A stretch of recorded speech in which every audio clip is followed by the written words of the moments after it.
This is the Dallas Morning News. It's Friday, September 12th. Sunny and hot today with a high of 97.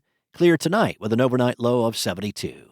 The weekend is shaping up to be a carbon copy of that with lots of sunshine, few clouds, and highs in the upper 90s and lows in the lower 70s. Here are today's headlines. The fatal shooting of conservative activist Charlie Kirk in Utah on Wednesday sparked an outpouring of shock, fear, and mourning from local religious leaders. Leading Christian, Jewish, and Muslim voices grieved and condemned the murder of the 31-year-old activist, who left behind his wife and 2 young children.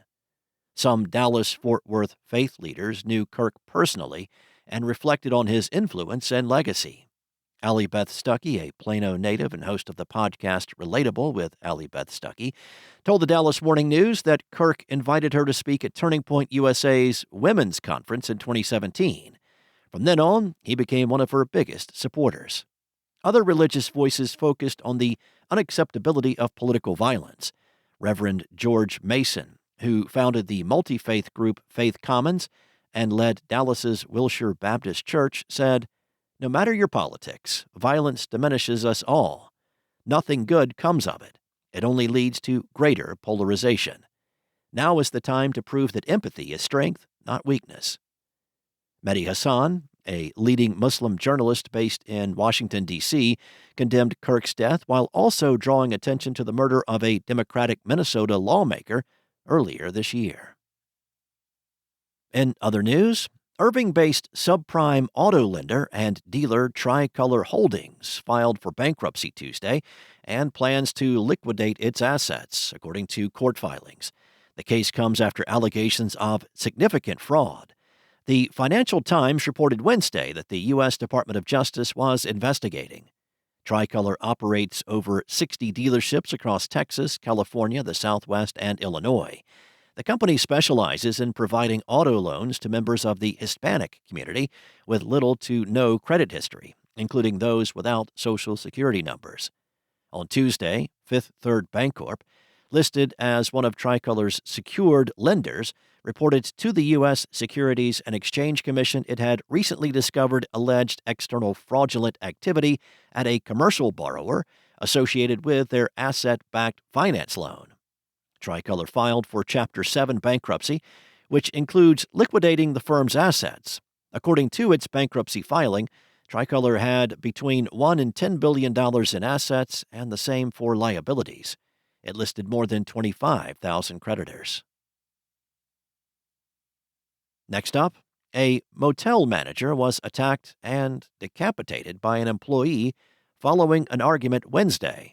Dallas police responded to a reported stabbing about 9:30 a.m. Wednesday at the Downtown Suites Motel in the 3400 block of Samuel Boulevard. At the scene, police arrested 37-year-old Yordanis Cobos-Martinez, who faces a murder charge in the death of 50-year-old Chandra Nagamalaya. According to Cobos-Martinez's arrest affidavit, a witness told police that she and Cobos-Martinez were employees of the motel and were cleaning a room when Nagamalaya approached them and began speaking to them about a broken washing machine at the motel.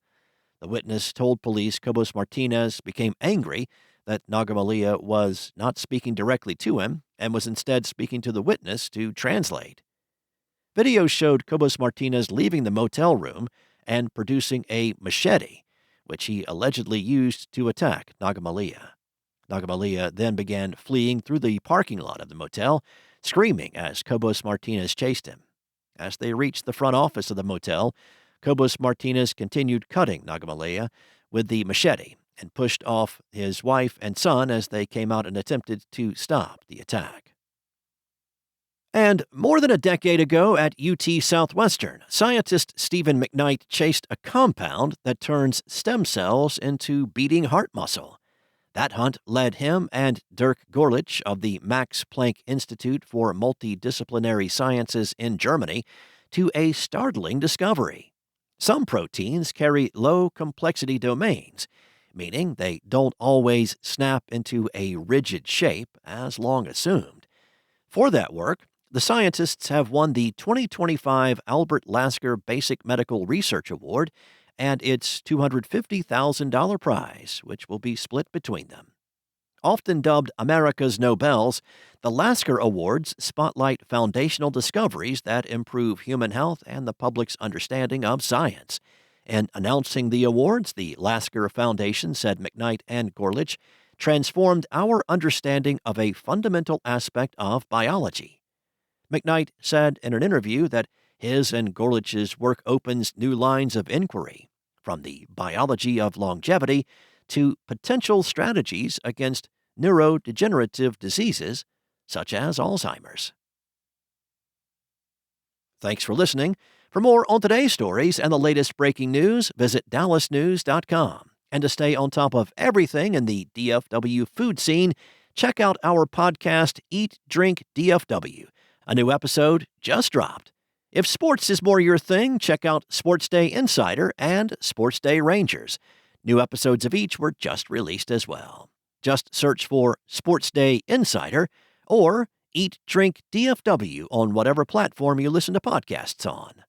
Enjoy your weekend, and I'll be back on Monday with more from the Dallas Morning News.